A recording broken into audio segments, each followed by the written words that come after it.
Here's a name we haven't seen for a while, LG Prada. The Prada Phone 3.0 is virtually a Galaxy S2 clone with 4.3-inch WVGA display, 8-megapixel camera, dual-core 1 GHz processor and a 1540 mAh battery. The Android 2.3 interface has been customised to look as stylish as possible in glorious monochrome, designed to appeal to Prada clientele apparently. No hurry to look for this one though, it's not due till sometime next quarter. Google has announced Android 4.0.3, a quote incremental release of the ice cream sandwich platform.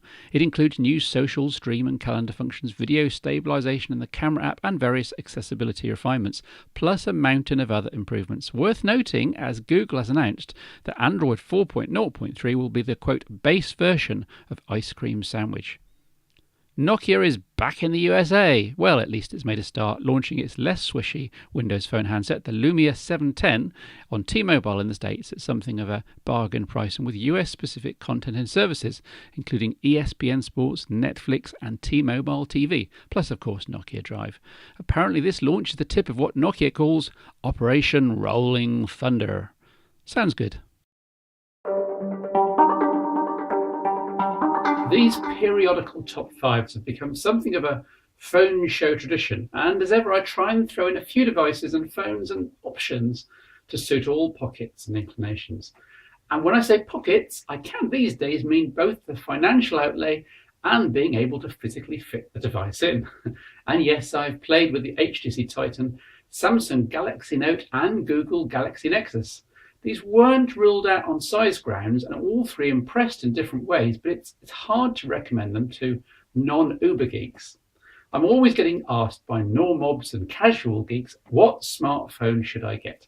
And after asking what they actually want to do on their phone, here are the top 5 phones that I'm most likely to recommend, and the reasons why. And number 5 is the blacker than black. Oh, well, okay, most of the phones here are black. But this one's the meanest. When the screen is off, light just falls into it. It's the year-old Google Nexus S with Android 4 ice cream sandwich on board. This is rolling out as a free over-the-air update to the S around the time this show airs. I haven't quite got it on here yet, but it's going to come. That means that this year-old smartphone will be bang up to date with the very best of pure Android, which means you get updates immediately and everything just works as Google intended. The device is significantly smaller than the giant Galaxy Nexus, yet the 4-inch display here is not that much smaller than the latter's 4.65 inches, at least when the Galaxy Nexus has its enforced Android control buttons, virtual buttons on screen, which is most of the time. And the camera here and the speaker are okay, but you've been buying the S for its Android status. Do note though that there are 2 Nexus S models. Make 100% sure you get the one with the Super AMOLED screen, as here. It's gorgeous, not the one with the uninspiring backlit LCD display.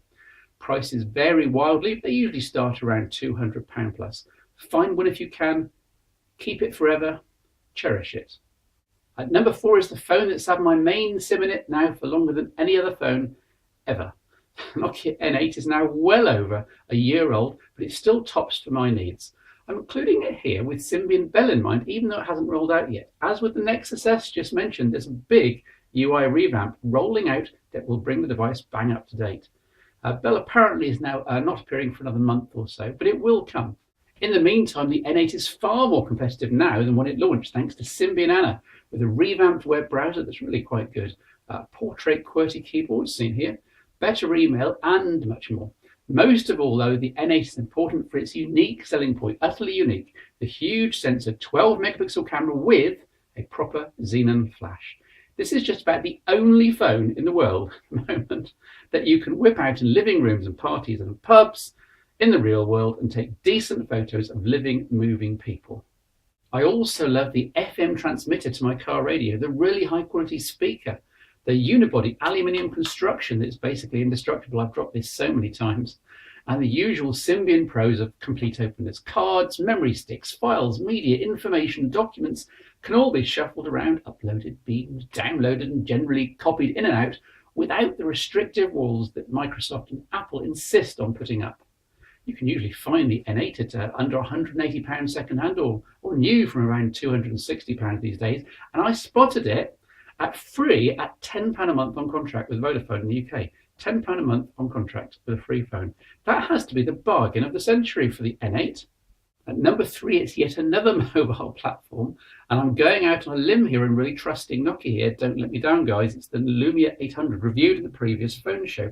Now, I rated it as having gorgeous hardware and a super implementation of Windows Phone, but I did say that numerous things needed looking at and addressing in software updates, some by Nokia and others by Microsoft in improving Windows Phone itself. Assuming that these updates do roll out through the first half of 2012, then the Lumia 800 is a sexy and yet solid choice. It's a great connected current day smartphone for most casual users, a great video capture device with a camera that's sure to get better. As an aside, perhaps choice 3B here. If you're more a fiddler and the lockdown nature of Windows Phone annoys you, then I'm putting the Nokia N9 here as a parallel choice. The hardware is very, very similar to the Lumia 800, yet with the ultra geeky MeeGo Harmattan software in place and more geeky utilities and patches than you ever dreamed of tinkering with.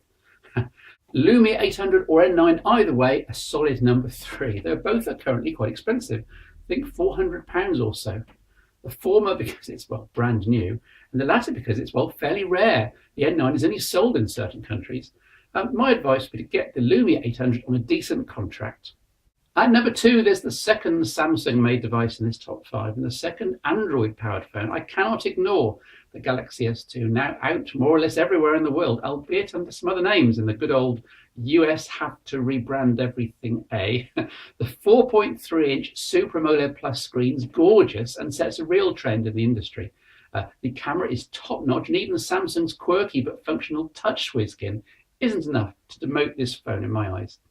It's somewhat telling that no other Android phone released since has really overtaken the SGS2. This device will surely go down as a landmark device, the point at which large-screened Android smartphones really hit the mainstream in a huge way, and rightly so.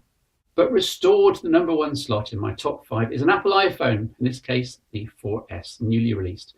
The update may have underwhelmed the Apple faithful, but the addition of a really, really good camera, rivaling the Nokia N8 in daylight, and yes, the addition of the Siri voice assistant, as I kind of featured in my look from the future, are enough to put the iPhone 4S just above the SGS2 in my eyes. Although an icon grid-based design and smallish 3.5-inch screen hold the iPhone back slightly as we head into 2012, there's simply no arguing with Apple's quality control and support, with the sheer resale value of an iPhone if you buy one, despite the high price, and then change your mind, and the way you can recommend an iPhone to even the least geeky of your family or friends, and they won't be coming back to you every other day asking for help. It'll just work. With the latest spec increase in the 4S model, the iPhone just makes my number 1 phone again. It's not the device I choose to use myself, but then I rather like sticking with the less perfect, less expensive and more interesting competition. Hey, I need challenges, excitement, you know.